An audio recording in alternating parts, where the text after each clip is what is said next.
Morning dol.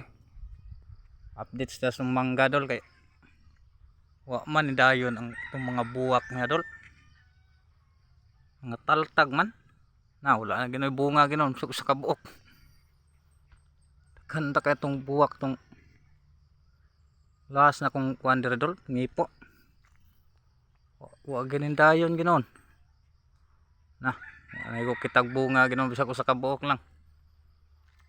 So ito as kinatumyan gitilok yun. Basin mga sunod buwan ko dol. Bunga na ni kay Abril, Mayo man ang ting harvest.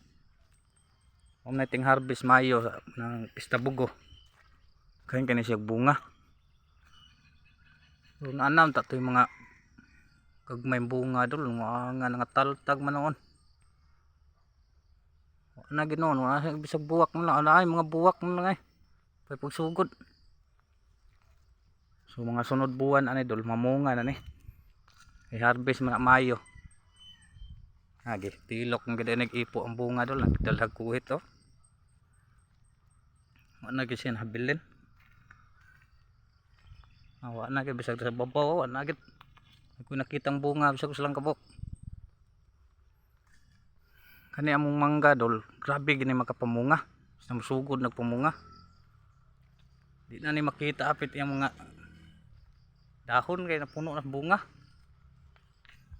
Pero di ni na mo kanang timpo na sting harvest dol, di ni na mo ibaligya. Unay mga ayo, anay mo hangyo palit, di na mo baligyaan na mo ra ihatag.